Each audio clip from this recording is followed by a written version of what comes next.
नमस्कार, आप देख रहे हैं धमतरिया के गोट। और आप जानते हैं जैसा कि धमतरी रहस्यों से भरा हुआ है। धमतरी में विभिन्न धार्मिक स्थल हैं, विभिन्न पूजा के स्थल हैं, विभिन्न मंदिर हैं। और एक खास बात यह है कि अब फरवरी माह आ चुका है, माघ का महीना आ चुका है और कल ही जो है मेले मड़ई की शुरुआत हो जाएगी। हर गांव में मेले की शुरुआत होगी। और आज हम जिस जगह पर पहुंचे उसकी कहानी अपने आप में अद्भुत है। हम लोग अभी पहुंचे हुए हैं डोंगा पत्थर के नाम से, आप जानते हैं देवपुर के नाम से इसे जाना जाता है, डोंगेश्वर महादेव कहा जाता है। ये मंदिर जो है अपने आप में बहुत खास है। थोड़ा सा विस्तृत मैं आपको बता दूं, बाकी हमारे जो मंदिर है उसके अंदर एक पूर्वज जो है बहुत वृद्धजन जो मौजूद है, इस गांव के सियान मौजूद हैं, उनसे भी चर्चा करेंगे, उनसे पूरी कहानी सुनेंगे। दरअसल में यहाँ पे जो महानदी है, महानदी के तट पर स्थित है। यहाँ राजा रानी का एक टीला हुआ करता था।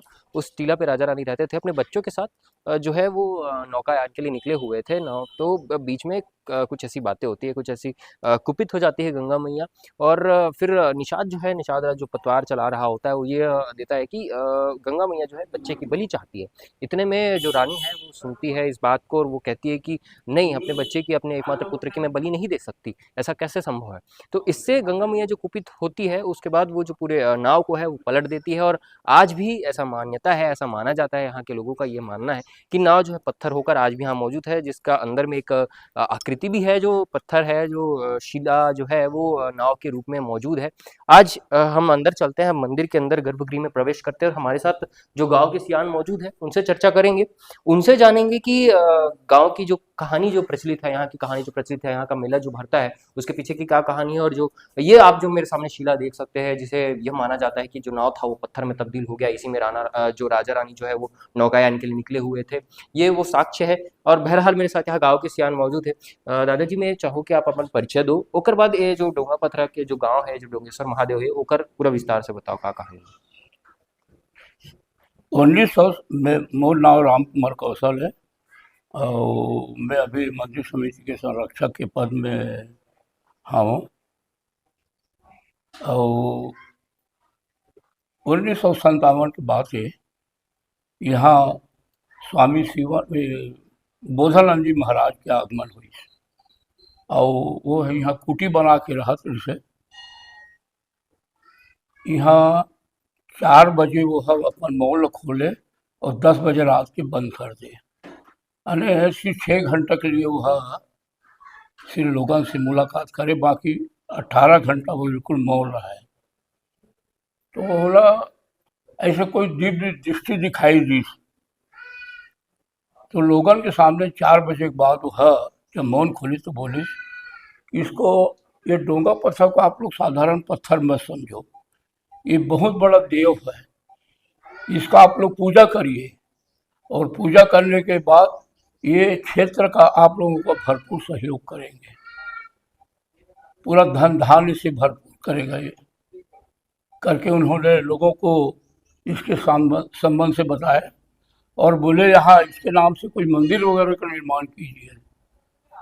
तो आसपास ये सब भ्रमण करने के बाद चंदा इकट्ठा किए और सबसे प्रथम उस शिव जी के जो मंदिर जो है ना उनको उन्होंने शिलान्यास किया। उसके बाद राम मंदिर जो है ना, ये निखात समाज का मंदिर है। निखात समाज वाले बोले कि हम लोग ये महाराज हम लोग मंदिर बनवाएंगे, आप भी यहाँ शिलान्यास कर दीजिए। तो उनका भी शिलान्यास हुआ और धीरे धीरे लोगों के चंदा के बदौलत शिव जी का मंदिर तैयार हो गया और राम जी का मंदिर तैयार हुआ। 1970 में इसका प्राण प्रतिष्ठा हुआ। क्योंकि ऐसा है, क्षेत्र में लोगों के पास उस समय पैसा नहीं था एक फसल था, कभी वर्षा होता था, कभी वर्षा नहीं होता, जिससे लोगों के पास पैसे की कमी थी। तो धीरे-धीरे उस मंदिर का निर्माण किया, शिव जी के मंदिर का, और 1970 में इसका प्राण प्रतिष्ठा हुआ। और राम जानकी मंदिर के जो है 1962 में प्राण प्रतिष्ठा हुआ था। उसके बाद धीरे-धीरे यानी यहाँ का विस्तार होते गया। आज 19 समाज का यहाँ मंदिर और भवन निर्माण हो चुका है, और 2 समाज को समिति के तरफ से भवन जगह दे दिया गया है, लेकिन अभी तक ये निर्माण नहीं है। अब रह गया डोंगा पत्थर का इतिहास। कुछ तो किंवदंती भी है, और साथ साथ क्या है कि बुजुर्गों के मुख से हमने सुना है। ये 1987 में इसको मैं लिखा था।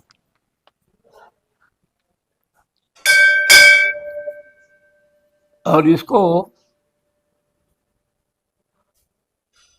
बड़े बड़े संतों के को मैंने इसको दिखाया, और उन्होंने बोला कि ये बहुत यानी आपका जो विचार है और लोगों ने जो आपको जो संदेश दिया था उसके अनुसार जो आप लिखे हैं वो बिल्कुल सही लिखे हैं।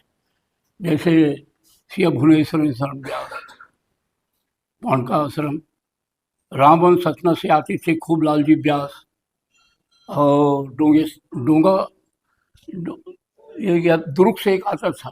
और जहाँ तक कि इस कविता में इसका पूरा इतिहास है, और इसका प्रमाण जो है ये सामने में एक भंवरगढ़ का टीला आज भी है। अच्छा। जहाँ पुरातत्व विभाग वाले खुदाई किए थे, तो वहाँ एक बंदरगाह का उनको मिला, तुलसी चौरा मिला, और कुछ पूजा पाठ का सामान मिला। और उनका संबंध जो है खरेंगा के और अरौज के बीच में एक मूर्ति है, जिसको देवी जी की मूर्ति, जिसको पचरी घाट बोलते हैं। तो यहाँ जो राजा था, वो राजा का संबंध जो है वो देवी से था।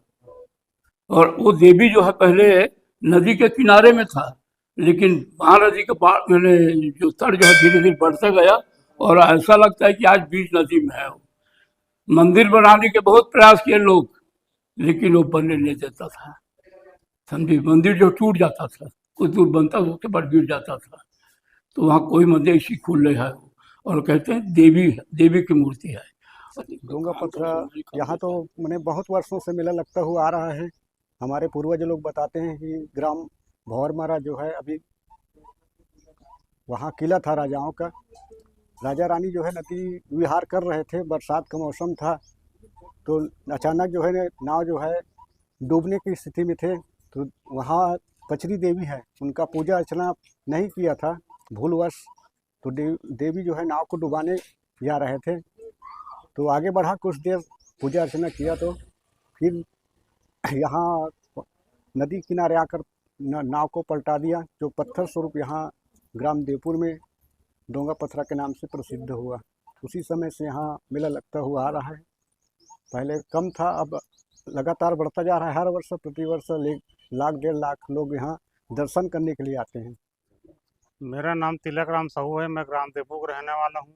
और यहाँ जो मेला आयोजन समिति बना है, पतलेश्वर महादेव डोंगेश्वर धाम जन विकास समिति का मैं कोषाध्यक्ष हूँ। यह देवपुर का मेला विगत 1957 से फैलते आ रहा है, और ये ग्राम देवपुर डोंगा पत्थरा के नाम से प्रसिद्ध है। मान लो कहीं जाओ और बोलो कि देवपुर, तो कौन सा देवपुर, डोंगा पत्थरा, हाँ मेला लगता है वाला, हाँ तो डोंगा पत्थरा के नाम से प्रसिद्ध है।